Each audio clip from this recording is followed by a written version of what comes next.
Welcome into a live reaction edition of the LSU Sports Insider here on this Friday, April the 25th. I'm Zach Ewing.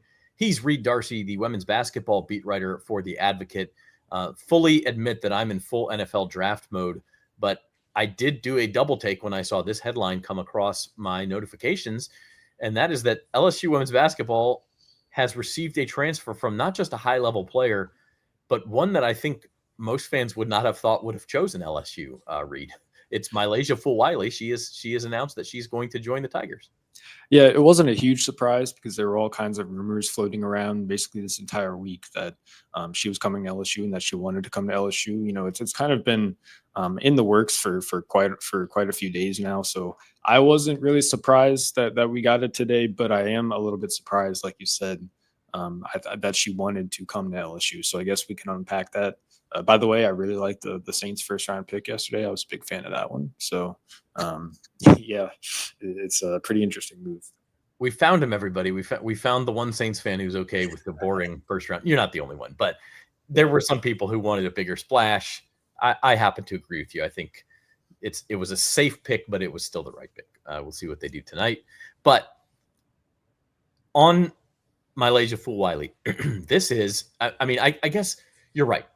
You could, if you were following this, you heard the buzz around it. That's how recruiting works. You usually have some idea that it's going to happen before it actually comes down the pipe officially.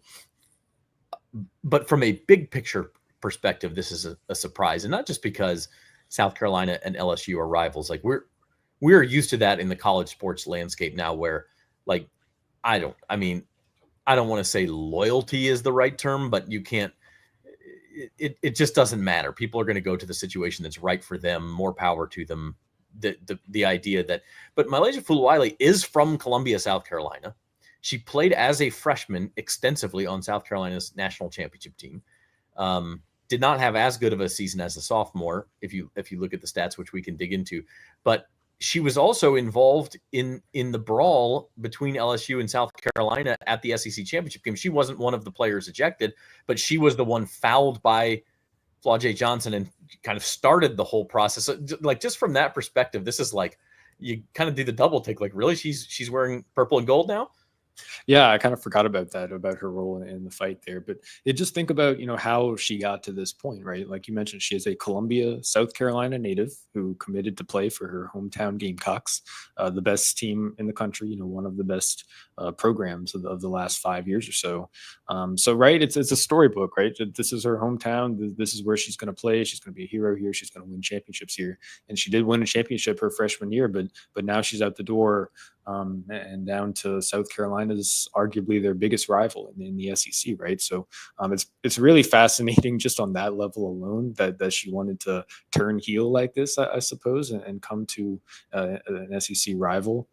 But yeah, I think, I don't know why she decided to hit the portal. She hasn't said why she decided to hit the portal, but you can only assume that it has to do something with the fact that South Carolina is bringing in a pretty loaded transfer class here, and she was supposed to take that next step, right? She was supposed to step into a bigger role. She was supposed to play more minutes.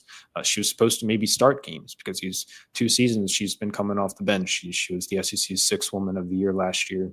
So theoretically, when the season ends, you say, okay, if you're Fulwiley, you say, okay, I'm in line to start next year, to take that next step, to take on more responsibilities within the program.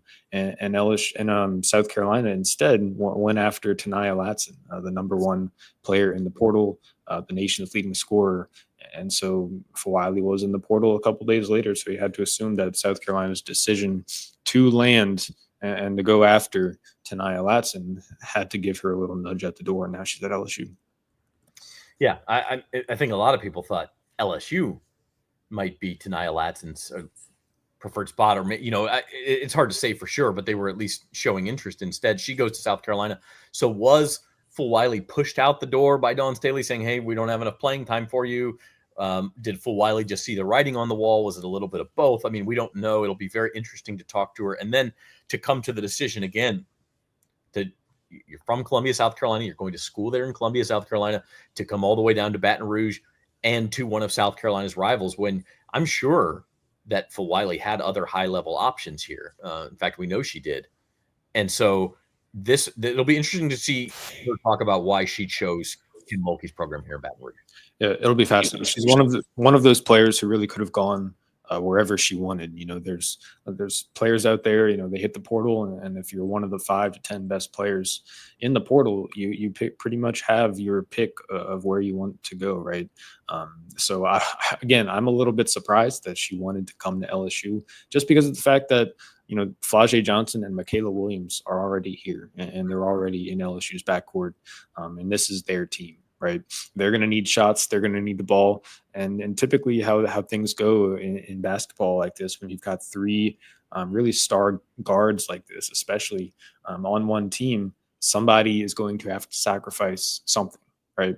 And who will that be next year? I'm not sure, but I'd imagine you can pencil Fulwiley into that quote unquote point guard spot, and she can handle those responsibilities. I'd imagine she'll want to step in and take up that job, but as we've seen in the past, that job for this team in Kim Mulkey's system is not exactly an easy job to have. Just ask Haley Van Lith how that turned out for her. Again, just a really fascinating move on so many different levels, and I'm excited to see how it plays out. Yeah, it's strange because you think Kim Mulkey is going to look for the right fit for that position. So let's dig in a little bit to Fulwiley, because as you mentioned, she was the 6th man, just as a term, 6th player off the bench, right? The first player off the bench. She played in 77 games over the last 2 years, or 2 years in South Carolina. She started only 3 of them. She's playing her stats between her freshman year and her sophomore season are astoundingly consistent. Her minutes were between 18 and 19 minutes a game. She takes between 9 and 10 shots per game. So she's putting up shots in the minutes that she's in there. So to your point, she may have to become a little bit of a less volume scorer or a shooter. She averaged exactly 11.7 points per game in each year, but she does have the defensive prowess where she's, again, in only 18 minutes a game, she's got almost 2 steals per game for her career. She's got almost a block per game at 5'10", and she's averaging more than 2 assists per game. So she's able to, be that playmaker and defender that I think Kim Mulkey wants. Now, the one thing that did decline for her between her freshman and sophomore year, the thing that really sticks out, is her 3-point shooting. She went from 34.3% as a freshman to just 25.8% as a sophomore. So her shooting slumped big time this last year. That's obviously something that can go up and down a little bit. But it is interesting to kind of look at those stats and see what kind of a player she was for South Carolina and translate that to the Tigers. Yeah, it's going to be really interesting. A lot of it depends on how many minutes she is going to play.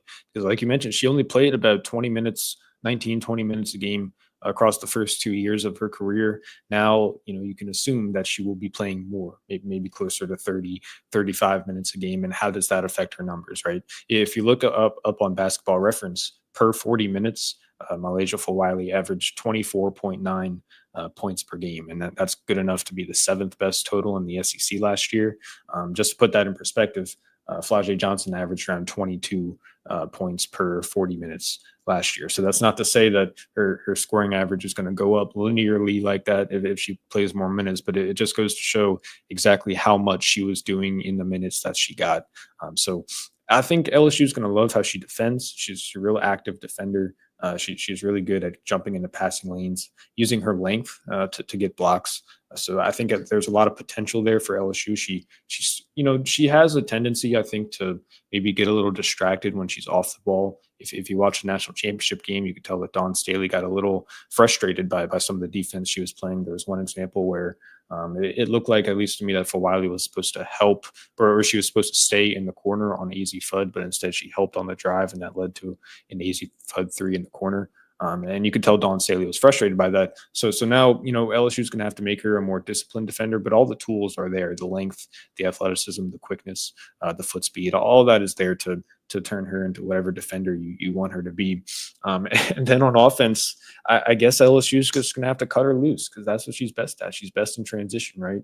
Just look up her highlight reel, and then you'll find no shortage of all kinds of these dynamic circus layup, type plays where she's attacking downhill, running in transition, and finishing these really acrobatic finishes around the rim. So she's one of the most athletic players in the country, one of the most dynamic players in the country, one of the most exciting players in the country. And now LSU is going to add her to a backcourt with Flau'jae and with Michaela, and they're going to have to make it work. They're going to have to make the pieces fit. Yeah, it's interesting, and to that point again, between the fit and the fact that she's a rival, she wasn't one of the ones pushing and shoving during that brawl, but she was right in the middle of it. It was her fast break layup that Flau'jae Johnson stopped that started the whole thing in that SEC tournament championship game. Kim Mulkey had to have gone to her locker room and said, "Hey, we have an opportunity to do this. Are you guys all right with it?" I mean, that's a necessary step in this situation, or you don't think so? I'd imagine so. She leans on her players to give her, their honest thoughts. I think there's open, honest communication between both sides, and Flau'jae and Michaela have certainly earned the right to have input in these kinds of moves, and we've seen them be very active publicly, while LSU is courting other transfers. Like the LSU is still going after a transfer named Sarah Williams from Wisconsin, and we've seen Flau'jae and Michaela really take charge in that recruitment. So I'd imagine that there were conversations behind closed doors about what this could look like, and if you do this without checking with Flau'jae and Michaela first, I'm not exactly sure that that's the right place to start. So yeah, I'd imagine that she did. So bottom line, MiLaysia Fulwiley is a fun player. I mean, you mentioned her highlight reel. Like, she is fun to watch. She shows obvious traits of how she can help on both sides of the floor. She's also not a perfect player. I mean, we talked about the shooting percentage. She's not like a superstar you're bringing in, although she was actually the MVP of that infamous SEC tournament that South Carolina won. I was just looking up some of the details and noticed that. So she does have that kind of upside. And I think you have to look at this as a good thing for LSU, despite some of the questions, some of the surprise. Like, this is a win for LSU. I guess, you get the talent and then you figure it out. They did this in 2023 with Haley Van Lith and Anissa Morrow. Those two players were the two best players in the transfer portal. And you looked at, that roster and you said, okay, there's only one basketball. How is everybody going to get exactly what they want? That team was talented enough to go to the Final Four and win the championship, but to reach the Elite Eight. I think if a player like Fulwiley wants to come to your team, I'm not sure how you can really say no. You just have to kind of get the talent there and then figure it out. So it's a big test for Kim Mulkey and her staff to try to get Fulwiley to fit exactly here and to make sure everybody's happy. I'd imagine Fulwiley knows what she's signing up for and that she's fully willing to do that, but it'll be interesting to see what she says in the next few weeks about why she made this decision. Because, playing point guard for Kim Mulkey, which I can assume is the role that she'll have, is not an easy job. Like I mentioned, it requires a lot of responsibility from you, and it requires you to play a very specific role. So we'll see exactly how Kim kind of changes things for her. Maybe she kind of, acts with a little more flexibility around Fulwiley, allows her more freedom. But I guess those are conversations that they can have later on, because now you've got one of the most talented rosters in the country. You've got probably the most talented backcourt in the country, I would say. Yeah, 100%. And this just adds to it. So this has been a live quick reaction video from the Advocates LSU Sports Insider podcast. Subscribe to our LSU Tigers at NOLA.com YouTube channel, or just search LSU Sports Insider on YouTube. Subscribe, hit the bell for notifications, because you never know. Maybe Sarah Williams, we can do another video next week, Reed, if we're around. You never know. Yeah. I think she's taking her time. We know she visited LSU last week. So, she should be committing in the next couple weeks or so. We are doing more live draft coverage for the Saints over on our Saints Insider podcast channel, so you can search for that as well. A quick promo for that. But otherwise, we will be back with more LSU Sports Insider podcast next week, including live reaction if there is any big news that comes breaking down the pipe. Yep. Thanks for coming on, Zach. Appreciate it. Yeah, he's Reed Darcey. I'm Zach Ewing. Thank you all for watching, and we will see you next time on the LSU Sports Insider.